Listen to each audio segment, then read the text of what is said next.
Tiens, Léna, goûte-moi ça, s'il te plaît. Bah, c'est de l'eau. C'est de l'eau, oui, mais cette eau de Paris, on lui a donné un nom, il s'agit pourtant de l'eau potable du robinet, parce qu'elle est publique, gratuite quand on la prélève dans les fontaines de la ville, et surtout qu'elle coûte 30% moins cher que l'eau distribuée dans le reste de l'Île-de-France, par Veolia, il est vrai. Un film documentaire rend justement hommage à ces militants qui se battent contre la marchandisation de l'eau et pour le retour en régie publique, comme à Paris.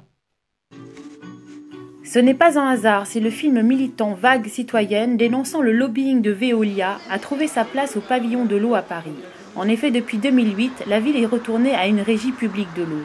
Pour les autres communes d'Île-de-France, le CEDIF bloque toute tentative de retour à une régie publique. Explication.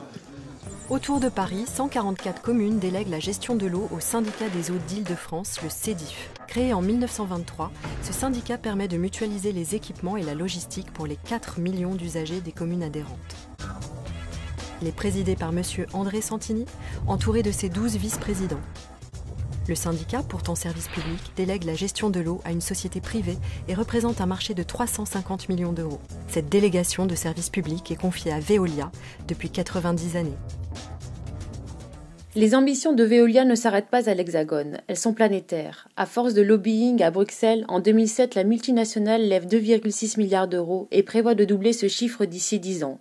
Notre ambition est de définir des standards minimaux mondiaux dans le domaine de l'environnement comme dans le domaine social, déclare son PDG Henri Proglio. En fait, moi, ça fait très très longtemps que j'avais envie de faire un film sur l'eau. Et j'ai rencontré Stefania Molinari qui est dans le film. Et à travers elle et grâce à elle, j'ai pu rencontrer tous les acteurs militants de l'eau en France, qui est quand même le pays des multinationales de l'eau.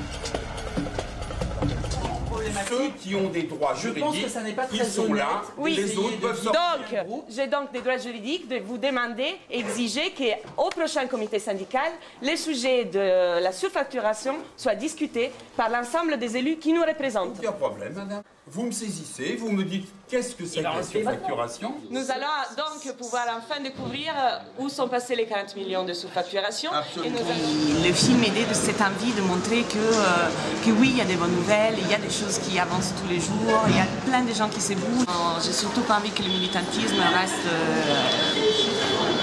toujours, qui se tourne toujours autour des mêmes personnes. Il y a une énergie qui se dégage de l'envie et du plaisir de faire avec l'autre. Et c'est une notion de citoyenneté, du coup, que pour moi peut toucher tout le monde. Parce que c'est éminemment humain. C'est vraiment, on est des bêtes sociales et on a besoin de ça, on a besoin d'imaginer le présent et l'avenir avec les autres et on a du plaisir à le faire. Et là, il y a une clé. Ce film documentaire conjugue politique, éthique et action citoyenne désobéissante. Un cocktail étonnant pour nous rappeler que rien ne doit nous arrêter pour défendre l'eau comme bien commun. C'est un problème de morale, d'éthique. L'eau, c'est la vie, on respecte la vie. On ne se l'attribue pas pour en faire un profit.